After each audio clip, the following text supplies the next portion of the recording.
Good afternoon everyone. My self Piyush Ranjan from BMS second prof.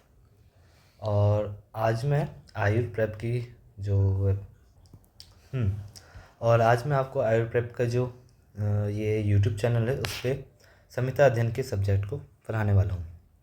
संहिता अध्ययन का जो सब्जेक्ट है वो एक कोर सब्जेक्ट है आयुर्वेद का। ठीक है।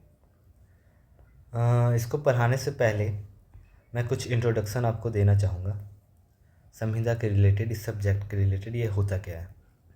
अगर आप सिलेबस उठाएंगे BMS फर्स्ट प्रॉफ से तो इसके अंदर जो संहिता अध्ययन है उसमें आपको बेसिकली जो फर्स्ट टॉपिक है उसमें कुछ definitions of Samhitas, its types and nomenclature के बारे में वहाँ पे पॉइंट दिए हुए हैं। इसमें से हम पहला पॉइंट जो कवर करेंगे वो होता है संहिता, जो कि कोर होता है आयुर्वेद का, ये मैंने बता दिया है। इसके अंदर दो तरह की संहिताएँ आती है, एक होता है बृहत्त्रयी, एक होता है लघुत्रयी।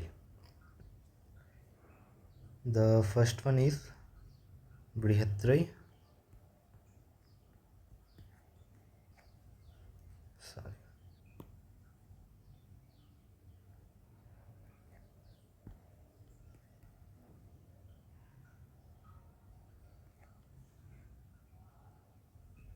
बृहत्त्रयी। इसके अंदर आते हैं जो मेन संहिता जो है चरक संहिता, सुश्रुत संहिता एंड अष्टांग हृदय।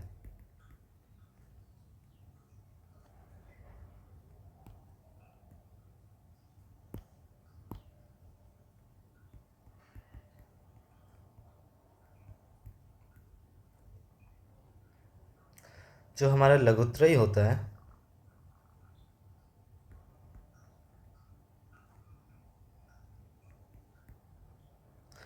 इसके अंदर जो हमारा लघुत्रयी होता है इसके अंदर आते हैं हमारे माधव निदान,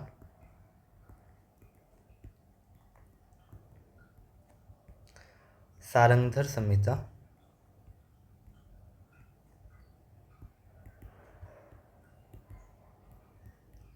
एवं भाव प्रकाश।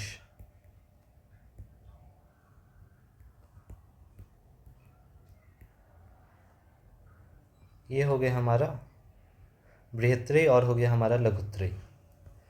बृहत्त्रयी में जो मैं आपको पढ़ाऊंगा वो होगा हमारा चरक संहिता, चरक संहिता सूत्रस्थान। ओके। जो चरक संहिता है उसका फर्स्ट चैप्टर है दीर्घजीवितीयम अध्याय। एक मिनट, ये दीर्घजीवितीयम अध्याय, दीर्घजीवितीय जिसका अर्थ होता है डिज़ायर फॉर लाइफ। इसका पहला श्लोक, अथातो दीर्घजीवितीयम अध्यायम व्याख्यास्यामः इतिहासमः भगवान आत्रेय। जो आत्रेय हैं वो कह रहे हैं कि अब मैं दीर्घजीवितीय अध्याय की व्याख्या करने जा रहा हूँ।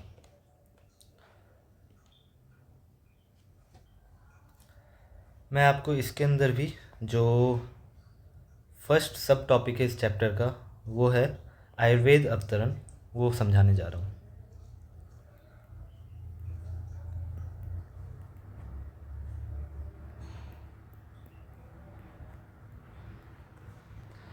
आखिर हिस्ट्री ऑफ आयुर्वेद है क्या, आयुर्वेद आया कहाँ से। एक्चुअली आयुर्वेद अवतरण से पहले भी मैं आपको चरक संहिता के बारे में कुछ इंट्रोडक्शन और दे देता हूँ।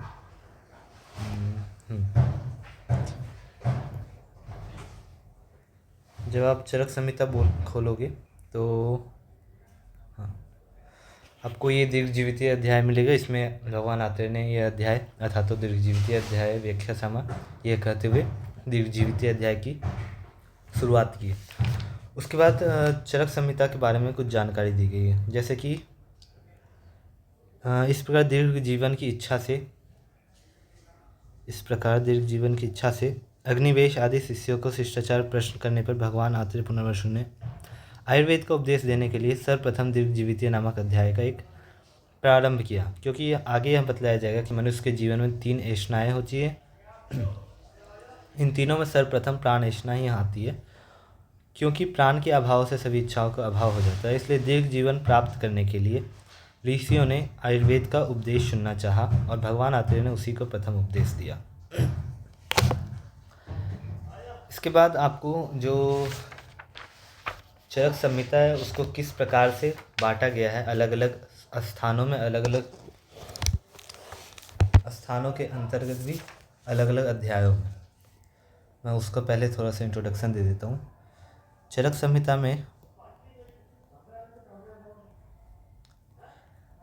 एक और चीज़, ये जो हम ऐसे इस तरह से लिखेंगे, इसका शॉर्ट फॉर्म होता है, जिसमें फर्स्ट लेटर जो होता है, जो भी संहिताएँ होती है उसका ये फर्स्ट लेटर होता है। जैसे चरक संहिता है तो चरक संहिता, अगर अष्टांग हृदय हुआ तो अष्टांग हृदय, इस प्रकार से।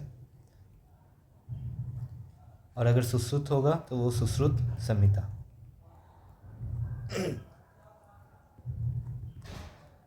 चरक संहिता को टोटली 8 स्थान में बांटा गया है, 8 स्थान।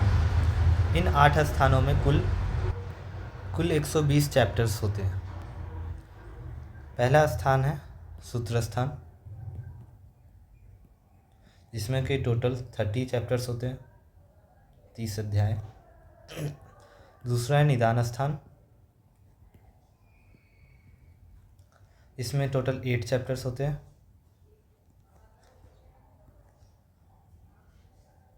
तीसरा है विमान स्थान, जिसमें टोटल 8 चैप्टर्स हैं। चौथा है आपका शारीर स्थान, जिसमें टोटल 8 चैप्टर्स हैं। नहीं, शारीर में 12, हाँ जी, शारीर में भी 8 चैप्टर्स।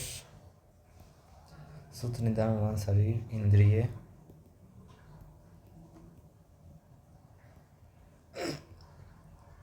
इसमें होता है टोटल 12 चैप्टर्स। चिकित्सा स्थान, 7वां होता है कल्प, और 8वां है सिद्धि स्थान।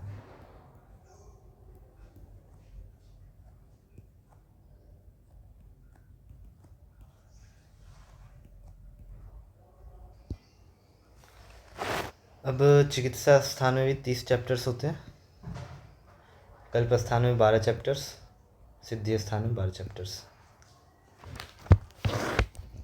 जिसमें से मैं पढ़ाऊँगा आपको सूत्र स्थान। सूत्र स्थान को भी आगे डिवाइड किया गया है, टोटल 120 चैप्टर्स। सूत्र स्थान को भी आगे डिवाइड किया गया है 7 चतुष्क में, और अंत में संग्रह द्वय।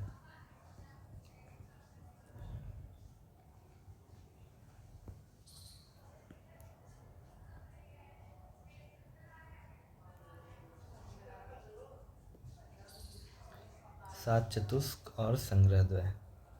7 चतुष्क यानी हो गया आपका 4 चैप्टर का एक चतुष्क बनाया गया है इसमें, 4 अध्यायों का एक चतुष्क। इसमें से आपका है एक ट्रिक है BSNKRYA,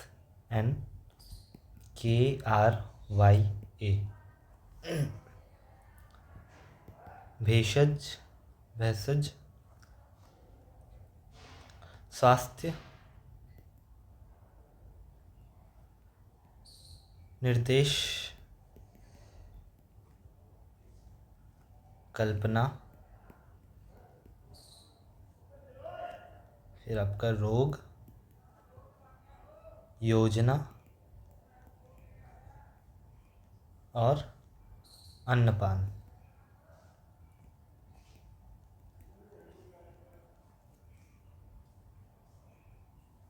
फर्स्ट 4 चैप्टर्स इसमें आएंगे, फिर 5 to 8, 9 to 12, 13 to 16, 17 to 20,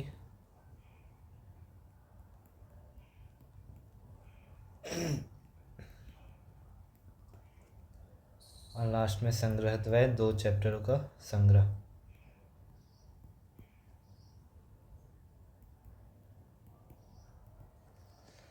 ये आपके कुछ डिविजन्स है चरक संहिता की, और साथ ही साथ जो संहिताएँ, चरक संहिता है, उसमें 8 स्थान बताए गए हैं। 8 स्थान में सूत्र, निदान, विमान, शरीर, इंद्रिय, चिकित्सा, कल्प और सिद्धि स्थान होते हैं। इन स्थानों में 30 चैप्टर्स होते हैं, जिसमें से जो पहला सूत्र स्थान का 30 चैप्टर है उन्हें सिर्फ और सिर्फ सूत्र स्थान के 30 चैप्टर्स को 7 चतुष्क और संग्रहद्वय में डिवाइड किया गया है, जिसमें से चतुष्क का अर्थ होता है 4 अध्याय का समूह। इसका ये ट्रिक है BSNKRYA, यानी भेषज, स्वास्थ्य, निर्देश, कल्पना, रोग, योजना, अन्नपान। उसके अलावा निदान स्थान में 8 चैप्टर्स होते हैं, विमान स्थान में 8 चैप्टर होते हैं, शारीर स्थान के 8 चैप्टर होते हैं, इंद्रिय स्थान में 12 चैप्टर्स होते हैं, चिकित्सा में 30 होते हैं और कल्प में 12, सिद्धि में 12 होते हैं। अब हम आज का जो पहला टॉपिक कवर करेंगे वो है आयुर्वेद का अवतरण।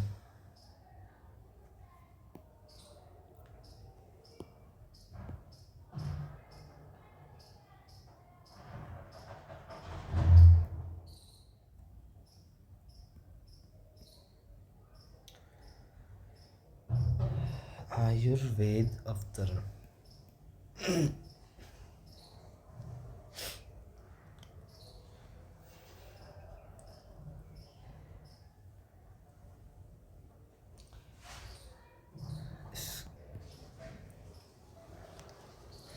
आयुर्वेद अवतरण रेफरेंस इसका हो जाएगी चरक सूत्र की 1st chapter 4th and 5th श्लोक।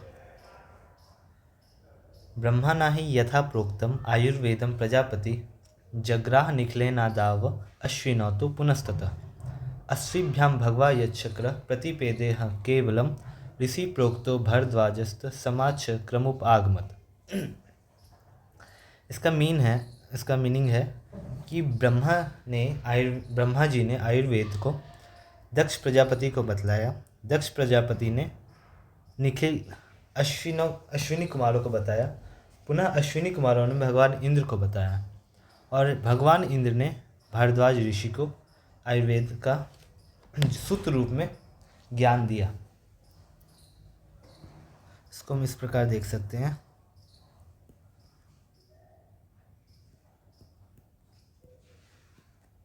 ब्रह्मा जी से ये आया दक्ष प्रजापति जी को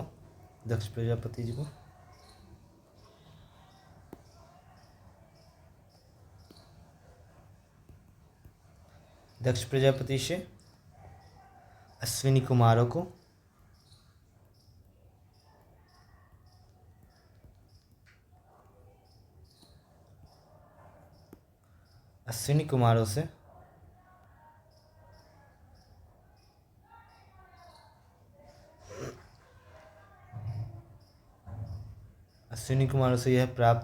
यह ज्ञान प्राप्त हुआ है इंद्रदेव को, और इंद्रदेव ने यह ज्ञान आगे भारद्वाज ऋषि को दिया।